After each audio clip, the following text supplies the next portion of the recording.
the fact that the system's there. They've woken up to the fact that they're controlled. They've woken up to the fact that it's all criminal. Everything's terribly wrong. But it's so convoluted, and there's so many order followers that work within the system that just can't see it and will continue to follow orders. And it's so difficult for people to see any way out that they just want to latch on to something like Pizzagate and hope that this is going to be it. And it could be. This could be what brings down the system, but it's got to be done in the right way. It's got to be looked at in the right way. And people have to be very, very careful of wanting their ideas to be true and losing their objectivity in the process. You've got to remain objective through the whole thing. You know, the human awakening, as I said, it's been good to see so many people becoming aware of how bad the system is and the fact that there's something wrong. But people are still only half awake. They're not awake enough to their own power. And they're not awake enough to really want to look behind the veil in most cases. I mean, some people are, but many people simply don't want to look behind that veil. And they don't want to implement the solution because the solution requires self-application.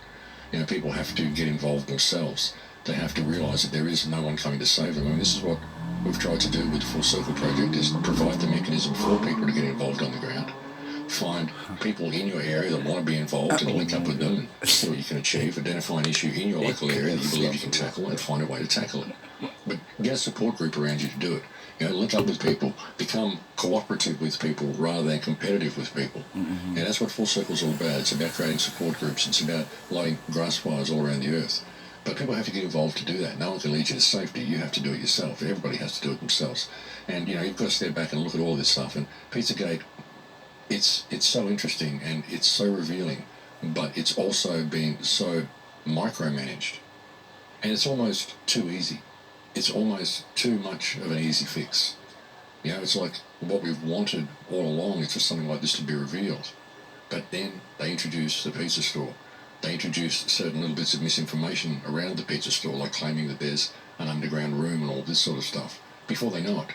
You know, you have to understand that it's going to take a while to really open this whole thing up. And in the last 2 weeks, if that underground room was there, they could have filled it in by now. I mean, all of these things can be done, folks, and people have to watch how they're being played.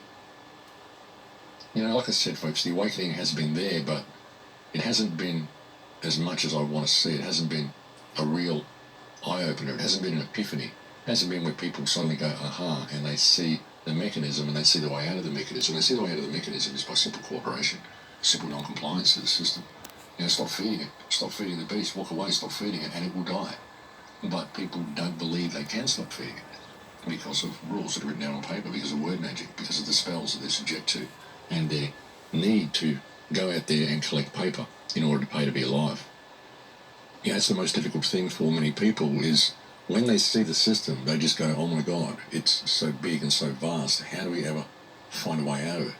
You know, and really it's just getting people to look up from their books, look up from their computer screens, look up at the sky, just tear themselves away from their work for a moment and just look around them.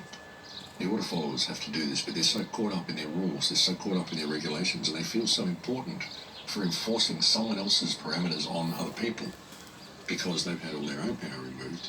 It's a difficult thing. It's a really, really difficult obstacle to overcome. People's belief that they must follow orders, people's belief that they must obey the dictates of others, even if those dictates cause them to step outside of their moral compass. This is such a big hurdle to overcome. You know, I truly believe that the best way you can overcome it is to lead by example in all that you do. And that's why I live my life the way I do. And folks, look, I don't always get it right. I lash out at people. I say the wrong things sometimes, but I try to help everybody that I come into contact with. I try to